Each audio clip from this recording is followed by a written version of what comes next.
नमस्कार सर, बहुत स्वागत है आपका नमस मेरे शो में। जी, नमस्कार।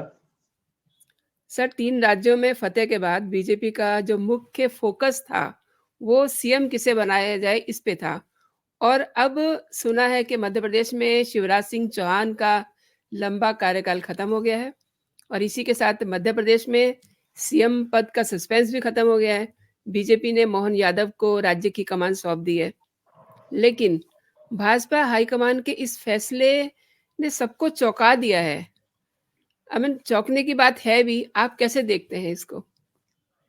देखिए, आज जो फैसला हुआ है मध्य प्रदेश में, उसके पहले कल छत्तीसगढ़ का पहला फैसला हुआ जी, और चूँकि छत्तीसगढ़ में रमन सिंह जी पहले से पुराने सीनियर लीडर हैं और ये उम्मीद की जा रही थी कि चूँकि वो पहले 2 टर्म्स में उन्होंने छत्तीसगढ़ में सरकार चलाई थी, तो इसलिए लगता था कि शायद उनको मुख्यमंत्री बनाएँगे, जो एक स्वाभाविक आमतौर पर जो बाहर मीडिया की जी, एक दृष्टि रहती जी, है।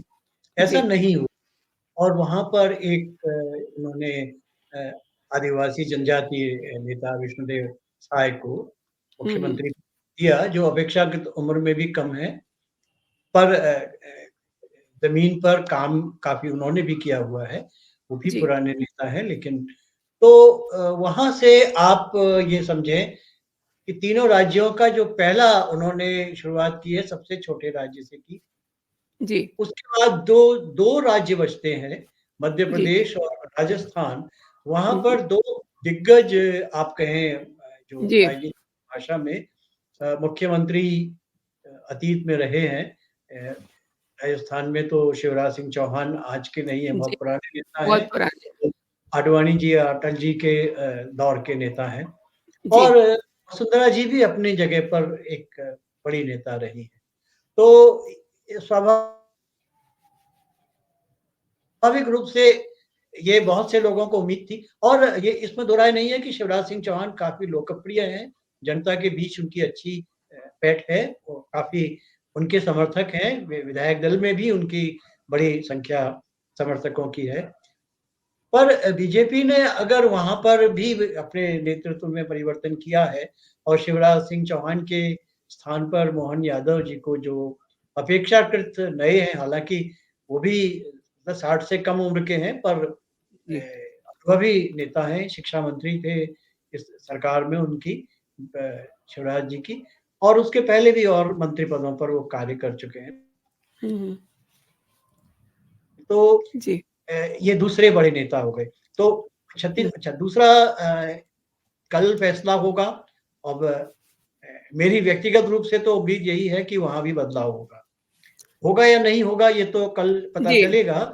क्यों बदलाव होगा और अगर बदलाव हुआ तो उसके क्या निहितार्थ हैं, इसको हमें समझने की कोशिश करनी चाहिए। जी, फिलहाल इस ज़रूर। समय हम कल के जो और आज के जो फैसले हैं, इस पर ही बात कर सकते हैं ज़्यादा से ज़्यादा बिल्कुल। और जी, जी, अगले फैसले का अनुमान लगा सकते हैं कि वो क्या होगा। जी। तो आज आज ज से शुरू करते हैं फिर जो यस्टरडे उस पे बात करते हैं। यानी कि ये जो चौंकाने वाले मतलब इन किसी को पता नहीं था कि इस तरीके से हो जाएगा। तो आप कैसे देखते हैं? देखिए, मोहन ये याद चौंकाने वाला इस लिहाज से है कि इसमें नयापन है क्योंकि उम्मीद तो यही की जाती है कि आमतौर पर जो चले आ रहे हैं, तो चले आ रहे हैं और एक एक बार मुख्यमंत्री बने तो अगली बार भी बनेंगे क्योंकि अच्छा काम किया है। लेकिन मुझे ऐसा लगता है कि भारतीय जनता पार्टी इसके पीछे 2-3 और तरीके से सोचती होगी। ये मेरा अनुमान है, कोई इसके पीछे कोई ऐसी जानकारी नहीं है। जी, एक तो वो अपना जो संगठनात्मक और जो प्रशासनिक बदलाव की दिशा में बढ़ रही है पार्टी। वो जी, उ उसकी जो विशेषता मुझे देखने को मिल रही है वो ये कि वो तात्कालिक चीज़ें नहीं देखते हैं, वो काफ़ी आगे की बातें सोचने का प्रयास कर रहे हैं। जी। तो एक तो उम्र की दृष्टि से भी जो नई लीडरशिप की ज़रूरत पड़ेगी हुँ, हुँ। और जो नया नेतृत्व है वो कम से कम अभी 10 साल तक चल सकता है। यानी जी, 2 बार अगर चुनाव हो, तो जो नई लीडरशिप है वो चल सकती है। ये ज़रूरी नहीं है कि यही नेतृत्व कायम रहेगा, क्योंकि आपने कर्नाटक में देखा, वहाँ येदियुरप्पा जी को बदला बीजेपी ने, लेकिन उसका एक नुकसान भी हुआ। पर हुँ, कर्नाटक, यहाँ के अनुभव में फ़र्क है। तो एक तो ये कि यहाँ राज्यों में बदलाव करके वो प्रशासनिक बदलाव लाना चाहते हैं, कुछ नयापन करना चाहते हैं। इसके अलावा 2 बातें और मुझे लगती हैं। एक तो लोकसभा का चुनाव वो कैसे लड़ा जाएगा, और मेरा ख़्याल ये है कि जैसे मध्य प्रदेश में शिवराज सिंह चौहान अभी लोकसभा जी। के चुनाव की ज़िम्मेदारी भी लेंगे, क्योंकि लोकप्रिय हैं और वो संगठन का कार्य भी अच्छा कर सकते हैं। तो संभव है कि वो अपना सारा समय अब लोकसभा चुनाव के लिए लगाएँ। यही रमन सिंह जी वहाँ कर सकते हैं। अब रही राजस्थान की बात, तो जब वहाँ बदलाव होगा तो वो जब देखा जाएगा, जब वहाँ बदलाव होगा या नहीं होगा तो उसके कारण क्या होंगे, ये हमको सोचना होगा। जी। तीसरा जो कारण मुझे लगता है, वो जो सोशल इंजीनियरिंग जिसको कहते हैं आप, हमारी जो जातीय जो समझ है, तो छत्तीसगढ़ में उन्होंने जनजातीय नेता, आदिवासी ट्राइबल लीडर को चुना है, और मध्य प्रदेश में उन्होंने ओबीसी को चुना है। अब जी। कोई या तो दलित या कोई सवर्ण, इसकी बारी अगर इस दृष्टि से देखा जाए। हालाँकि एक महिला भी मुख्यमंत्री के रूप में आनी चाहिए, ये भी अ, बात समझ में आती है। तो ये क्या होगा राजस्थान में, ये एक अलग प्रश्न है, ये हम बाद में बात करेंगे जब कभी करनी होगी। पर जी। ये 2 चीज़ें, जो 2 राज्यों के बदलाव हैं, वो मेरी समझ में ये बताते हैं कि बीजेपी अब कुछ नए कार्यक्रमों पर, नए प्रयोगों को करेगी, राजनीति में भी और प्रशासन में। छत्तीसगढ़ की सर मैं बात करूँ तो आदिवासी नेता हैं विष्णुदेव साय और बीजेपी ने इन पे दाँव लगाया है। तो ये 2024 को लेकर के कोई रणनीति है? मैं आपसे समझना चाहती हूँ। देखिए, 2024 को लेकर के भी रणनीति है। 2024 अ, देश में जो कोई भी पार्टियाँ हैं, चाहे वो एनडीए अलायंस हो या बीजेपी का एनडीए हो, ये दोनों अभी अ, तात्कालिक रूप से इन राज्यों की राजनीति में ज़रूर इनकी दिलचस्पी होगी, हुँ, हुँ। पर ज़्यादा बड़ी दिलचस्पी 2024 को लेकर के ही होगी। अब जी, इन राज्यों की सरकारों के पास अगले 3 4 महीने का समय है, 3-4 या 5, जो भी आप कहें, मई, अप्रैल-मई में जब भी चुनाव जी, होंगे, तो बहुत ज़्यादा समय नहीं है। लेकिन एक जी। थोड़े से समय में ही अभी ये सरकारें आएँगी, ये अपना बजट वग़ैरह पेश करेगी, कुछ नए कार्यक्रम शायद तय करें, 100 दिन के, 200 दिन के, जो भी जी। कार्यक्रम होंगे, तो उस उनके मार्फ़त वो अपने को पहले ज़मीन पर लाने का प्रयास करेंगी, अपनी लोकप्रियता को बढ़ाने का प्रयास हुँ, करेंगी। ये हुँ। दूसरे संगठनात्मक स्तर पर, चूँकि सरकार में अगर बीजेपी सरकार में नहीं होती, थोड़ी देर के लिए कल्पना करें, कोई दूसरी पार्टी जी। अगर होती, तो जो प्रशासनिक हुँ। व्यवस्था चुनाव के पहले किसी दूसरी पार्टी के हाथ में चली गई। अब चूँकि बीजेपी के पास इन राज्यों की प्रशासनिक व्यवस्था भी तीनों राज्यों की उनके पास होगी, तो वो कम से कम अब अपने चुनाव का जो संगठनात्मक इस्तेमाल है, वो बेहतर तरीके से कर सकेंगे। थोड़ा बहुत तो कहीं न कहीं सहारा मिलता ही है, अगर अपनी सरकार होती है तब, और अगर अपनी सरकार नहीं होती है तब, राजनीतिक रूप से भी। क्योंकि आप जी, देखें कि कई चीज़ें अभी विवादास्पद हो जी। जाती हैं, बहुत से मौके आते हैं। तो अपनी सरकार होना एक फ़ायदे का ही एक मसौदा होता है। तो वो जी। लोकसभा चुनाव के परिणाम क्या आएँगे, ये बाद की बात है। लेकिन लोकसभा चुनाव की तैयारी और लोकसभा चुनाव के दौरान अभियान चलाने में इन तीनों सरकारों की बड़ी भूमिका हो। सर एक चीज़ और जानना चाहती हूँ, ये जो तीनों राज्यों में अ, हमने देखा कि किसी ने सोचा नहीं था, यानी कि वो कहते हैं ना कि सारे घर के बदल दिए। लेकिन इसके पीछे हालाँकि एक राज्य अभी पड़ा हुआ है, उसपे कल डिसीज़न होना बाकी है। इसके पीछे मोदी, शाह की दूरदृष्टि है, यकीनन इसका कोई कारण होगा। आप मीन्स क्या देख पा रहे हैं उसको? ज़रा मेरे दर्शकों के लिए बताइए। देखिए, एक तो पहली बात, आप इन तीनों राज्यों के परिणामों पर ध्यान दीजिए। आप नेतृत्व में बदलाव देख कर के हमें चौंकाने वाली बात लगती है, पर उसके पहले अगर आप देखें तो तीनों राज्यों के परिणाम भी एक तरीके से चौंकाने वाले थे। जी, खास तौर से हमको या कहिए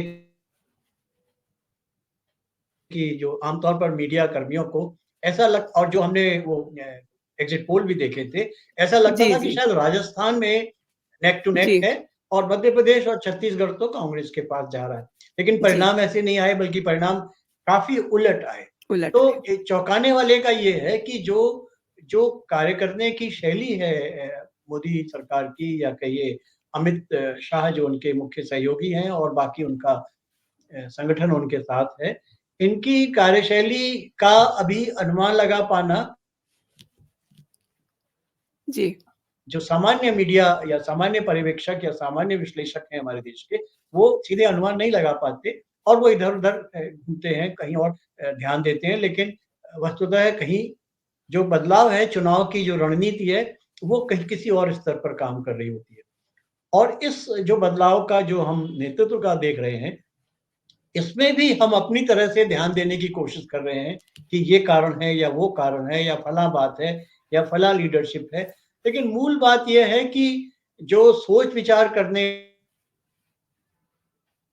वाला जो सेंटर है, जो भी जिन्होंने भी ये सारी योजना बनाई है, उन्होंने काफ़ी सोच करके रखा हुआ है। ऐसा जब शुरू में आपने देखा ये चुनाव परिणाम आए तो तेलंगाना में तो फौरन कांग्रेस पार्टी ने अपने नेता का चुनाव कर लिया।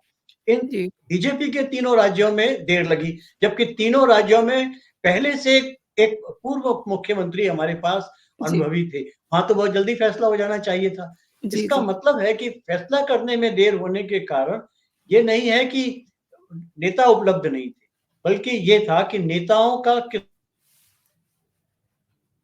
प्रकार से इस्तेमाल होगा और ये जी। दूरगामी है। ये परिणाम आपको इसको काफ़ी दूर तक जाएँगे और ये 2024 के चुनाव से मत जोड़िए। मैं समझता हूँ 2024 के बाद की जो सरकार बनेगी केंद्र की भी या इन राज्यों एग्ज़ैक्ट की भी, ये उसको दिशा में बढ़ाने वाले हैं। वैसे तो सर आप भी जानते हैं कि नरेंद्र मोदी अ, क्या करेंगे अगले पल, किसी को पता नहीं होता। मेबी मतलब अमित शाह को पता हो सकता है, लेकिन उनके कैबिनेट में किसी को पता नहीं होता। अब 3 राज्यों में जो चेहरे बदले हैं, क्या ये इंडिया अलायंस के लिए भी कोई सबक है? आप क्या देख पा रहे हैं? आई मीन कोई रणनीति है इसमें भी? देखिए, आपकी इस बात में 2 बातें हैं, 2 सवाल हैं। मैं दोनों के अलग-अलग एक तो आपने कहा कि जो नरेंद्र मोदी या जो अमित शाह शायद आपस में इन 2 के अलावा बहुत लोगों को पता नहीं होता। संभव है, लेकिन फिर भी मैं आपकी बात में एक ये कहूँगा कि ये केवल एक व्यक्ति का खेल नहीं हो सकता या 2 व्यक्तियों का खेल नहीं हो सकता। हो सकता है कि फैसले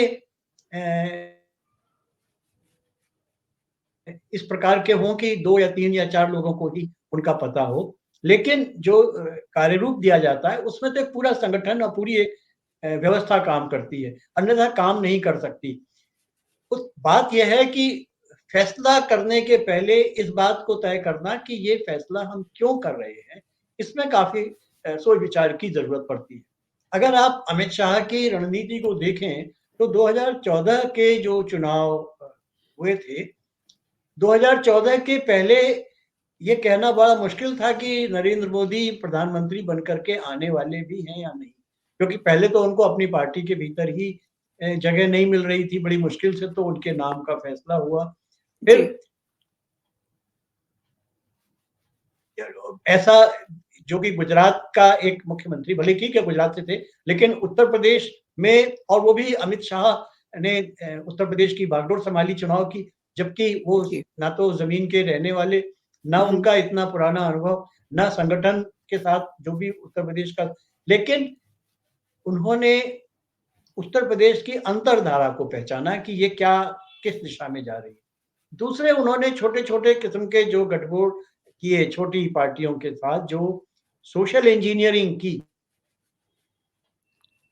जी, उसका उनको फ़ायदा मिला और तीसरा जो भी नैरेटिव होगा बीजेपी का, उसने काम किया और चौथा कांग्रेस की सरकारों के प्रति या समाजवादी पार्टी की सरकारों के प्रति जो एक प्रकार का नकारात्मक वोटर का विचार था, उसका फ़ायदा उठाया और यूपी ने एक बड़ा बदलाव किया। देखिए, जो सबसे बड़ी सफलता 2014 के चुनाव में या जी, जी। कहिए नरेंद्र मोदी की, उनको उत्तर प्रदेश से मिली। तो एक ऐसे इलाके में मिली जहाँ से आप उम्मीद नहीं करते। तो ये बात माननी पड़ेगी कि उनके पास कोई एक दृष्टि है, कोई ना कोई एक छोटा समूह भी है, संगठन भी है, विचार करने वाले भी हैं और एनालाइज़ करने की क्षमता है। अब यहाँ इन राज्यों के परिणामों को भी आप देखें तो तीनों राज्यों में जो एक सामान्य दृष्टि थी, देखिए एग्ज़िट पोल कोई यहाँ पर सही साबित हुआ, कोई वहाँ सही साबित हुआ, लेकिन वो सही साबित जी, नहीं जी। हुए मोटे तौर पर, वो फैसले तीनों राज्यों के लोगों के अनुमान से बिल्कुल अलग थे। केवल तेलंगाना के अलग। बारे में अनुमान सही साबित हुए, जी। बाकी 3 राज्यों के बारे में अनुमान सही नहीं हुए। जी, तो जी। इसका एक मतलब ये और मतलब के साथ ये भी है कि बीजेपी का जो भी एक कम्युनिकेशन सिस्टम है या जो उनका ये निर्णय की जो योजना बनाने वाली व्यवस्था है, हुँ, वो हुँ। एक कारगर है और ज़्यादा सफल।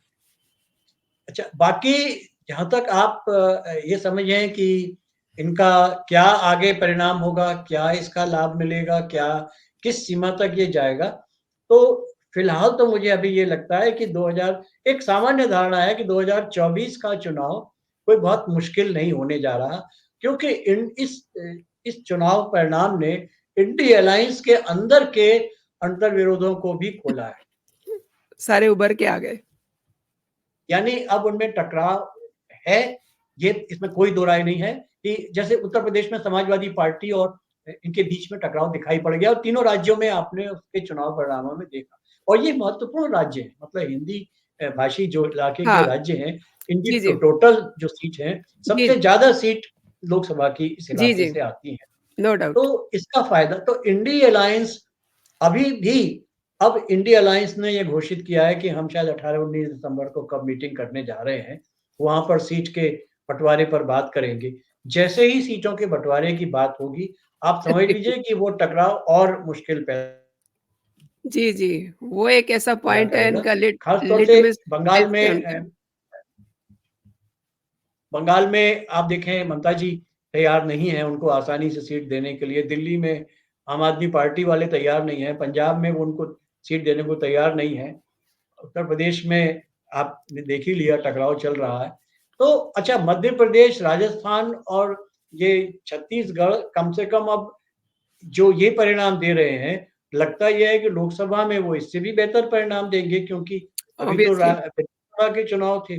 जैसे ही लोकसभा का चुनाव होता है, दृष्टि और बदल जाती है। जी, बिल्कुल सही तीसरी कह बात रहे जो हैं। आप एक और है वो जो जिसको अब देखना चाहिए, वो है 370 का जो ये सुप्रीम कोर्ट का फैसला है, इसका भी असर होगा और कैसे होगा वो हमें देखना पड़ेगा पर वो उसका भी असर उससे उससे पहले सर मैं एक चीज़ ये जानना चाहती हूँ कि राजस्थान में अभी ये खेल बाकी है कि कौन बनेगा मुख्यमंत्री। तो ये रहस्य वैसे तो कुछ घंटों में पता चल ही जाएगा, लेकिन अगर हम अज़्यूम करें, वैसे भी बीजेपी ने मंगलवार को विधायक दल की बैठक बुलाई हुई है, जिसमें सभी शामिल होंगे। लेकिन आप क्या अज़्यूम कर रहे हैं, मतलब एज़ ए हाँ, ज देखिए जर्नलिस्ट? मेरी समझ ये कहती है कि राजस्थान में भी विधायक दल की जो बैठक बुलाई मंगलवार को वो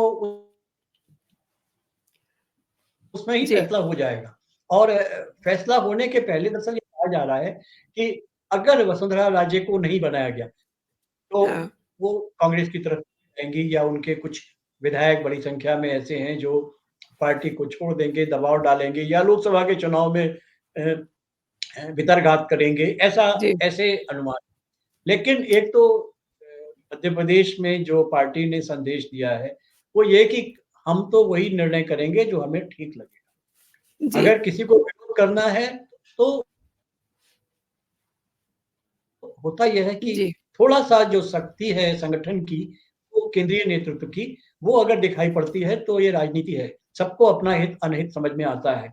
अगर वो इस समय कोई भी बीजेपी छोड़ के जाता भी है, तो उसको नुकसान ही होगा, फ़ायदा नहीं होगा। बिल्कुल, बिल्कुल। राजस्थान में भी ऐसा नहीं है कि ये चीज़ लागू नहीं होगी। तो इसलिए मुझे एक चीज़ ये लगती है कि चूँकि 2 राज्यों में बदलाव किया है, तो जी, तीसरे राज्य में भी बदलाव होगा और कोई ना कोई नया ही लीडर आएगा। वसुंधरा राजे क्या क्या सीन देख पा रहे हैं आप? देखिए हालाँकि वस सब लोगों को ये पता है कि उनका कहीं कोई वसुंधरा अ, हाँ, वसुंधरा तो जी बाद में जी, देखिए जी। वसुंधरा जी बहुत सीनियर लीडर हैं, अनुभवी भी हैं और उनका एक विधायकों के बीच में एक बड़ी संख्या में कुछ कहते हैं 30 कुछ कहते हैं 40 या ऐसे ही कोई संख्या ऐसी है जो अच्छा राजस्थान में तो 100 सीटें दो मत से बहुमत हो जाता है, मतलब 200 सीटों पर। तो अगर हुँ, हुँ। 30-40 किसी के साथ विधायक हों तो वो एक बहुत बड़ी संख्या है। लेकिन इतना सब होने के बाद दूसरा वसुंधरा जी का एक दबदबा रहा एक सब कुछ। लेकिन ये भी है कि पार्टी के भीतर उन्हें लेकर के पिछले कई वर्षों से आप देखिए एक एक तनाव की स्थिति रही है और कई बार ऐसे मौके आए जब वसुंधरा जी ने अपना एक झुकाव दिखाया बल्कि कहते हैं कि शायद वो वहाँ के मुख्यमंत्री से भी उनका संपर्क हो गया, बात हुई। तो शायद ये इस तरह की ब्लैकमेलिंग को कहें या कहिए कि प्रेशर डालने को ये जो केंद्रीय नेतृत्व तो सहन नहीं करेगा, ऐसा मुझे लगता है। तो पिछले बिल्कुल नहीं। कुछ समय जी, से ख़ास तौर से अमित शाह की तरफ से ऐसे प्रयास हुए हैं कि ये मैसेज गया है कि राजस्थान में वो लीडरशिप बदलेंगे या इस लीडरशिप को नहीं चलाना चाहेंगे। लेकिन चुनाव के ठीक पहले सीट के जो भी सीटें वितरण हुआ टिकट, उसमें वसुंधरा जी की बात को सुना गया और उनको अभी तक सम्मान भी दिया गया।